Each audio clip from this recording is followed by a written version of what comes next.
What's going on, everybody? Welcome back to TTB Ravens Media, giving you Ravens content every single day. And as always, before we get into this video, I got to say these opinions are my own. So if you disagree, I always love to hear it in the comment section down below. You know, as long as you're relatively civil about it, I'll respond and we can have a conversation about it. We don't have to change each other's mind. It's just fun to talk about it. Everybody has their own opinion. Make sure to hit the subscribe button if you want to see daily Ravens content, and hit the like button, you know, if you enjoy it.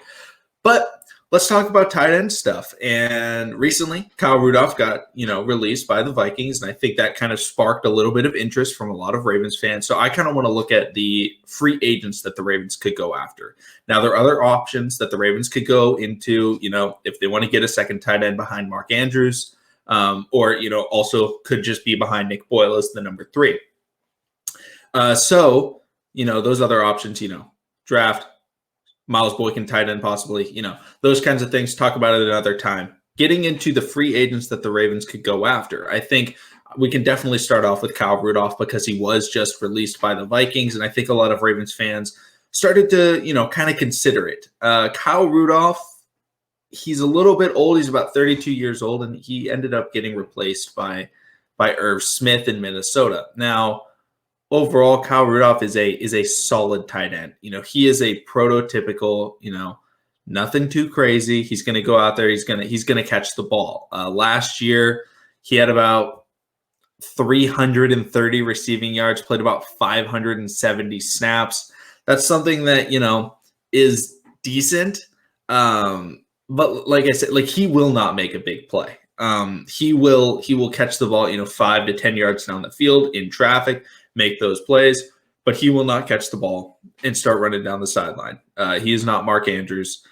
He's not, even Nick Boyle. I don't even think he has that type of thing. Nick Boyle will at least try and hurdle somebody, whether or not that's a good thing. But Kyle Rudolph last year, he's making around $9 million. I definitely don't expect him to get that type of money, but I think he would be a viable option for the Ravens to go after if they could get him for the right price. And in my opinion, the right price would be around $4, maybe $5 million would be what I'd be willing to pay Kyle Rudolph. But he is definitely not my number one option that the Ravens could go after. There are some higher end options that the Ravens, could potentially target. I don't think they will, but I'll mention them. A guy like Hunter Henry is going to be a free agent this offseason. I don't think they'll target him. He will get a lot of money. So definitely don't need, Hunter Henry type. Another one is Gronk. Gronk will not leave Tom Brady. I can guarantee that. He will either retire or he'll come back to Tampa Bay. But another guy that I think the Ravens could look into is Zach Ertz. Now, Zach Ertz is likely to be gone from the Eagles after this season, or, very soon. And he's somebody who the Ravens could actually really get interested in. Another tight end that was replaced by a young guy. Dallas Goedert came in, started to take the snaps, and people and Eagles fans realized, hey, Zach Ertz is kind of on his way out. But that's not to say Zach Ertz isn't, a viable tight end option anymore. He last year had 300 yards receiving, very similar to Kyle Rudolph. Had 1 touchdown. So it's nothing that's going to jump off the page, but Zach Ertz is just a bigger name. He's a little bit younger. However, still not a big fan of bringing in Zach Ertz. His spot track market value is around $10 million. That's a lot of money to pay, a backup tight end. Looking at it right now, it's 9.3.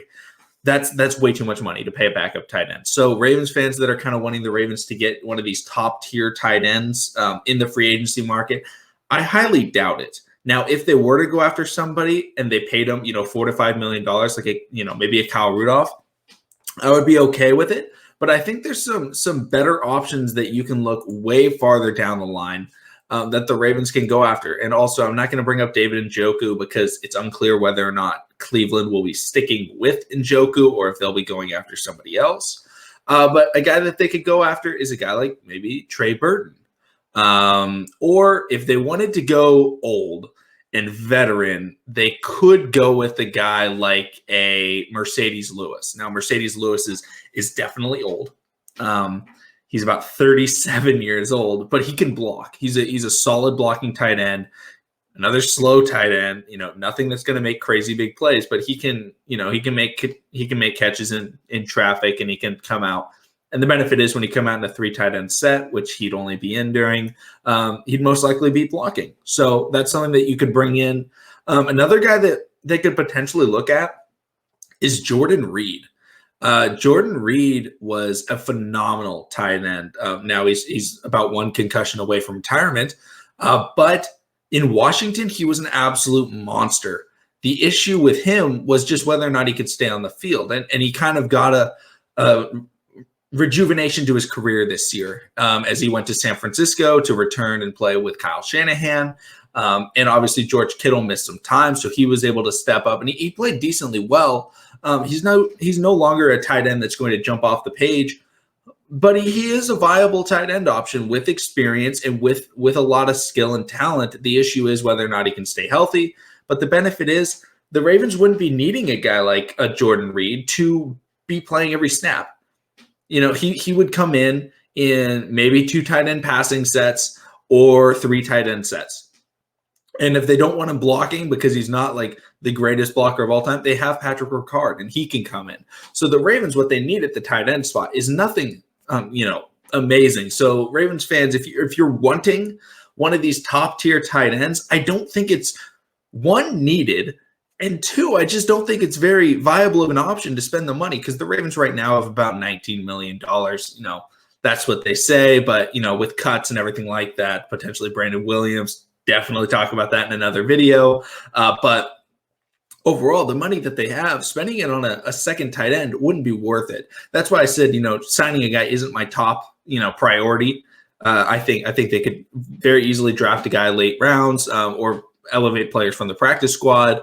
Or maybe just stick with the 2 and switch Miles Boykin to come and play some tight end spots. But getting back into the tight end free agents, the guys that, if you really want to pay a tight end, please let me know and who you want and how much you pay him for in the comment section down below. But it's just something that you don't really think about. I mean, the tight ends available are. There are some good ones. Jonnu Smith's going to be available. But Jonnu Smith is going to make a lot of money this next year. He was a phenomenal scorer. I think he led tight ends in touchdowns last year, but he's projected to get about $8 million. Are you really willing to give up $8 million for a backup tight end? I don't think the Ravens are. I don't think Ravens fans should be.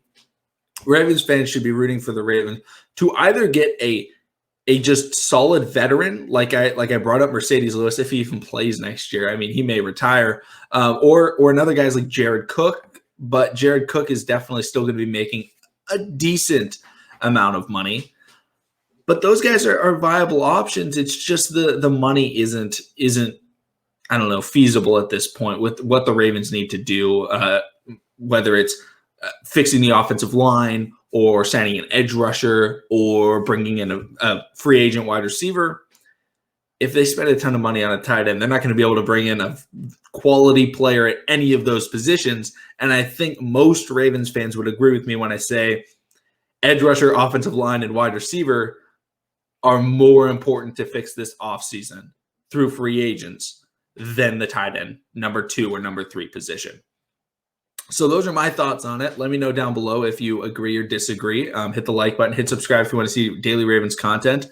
And we'll be talking about a lot of fun topics on the Trust the Bank podcast, and that'll be coming out tomorrow. And you can listen out on the podcast, or you can watch the videos as they come out daily for the next couple of days. But thank you all for watching, and I'll see all of you again tomorrow.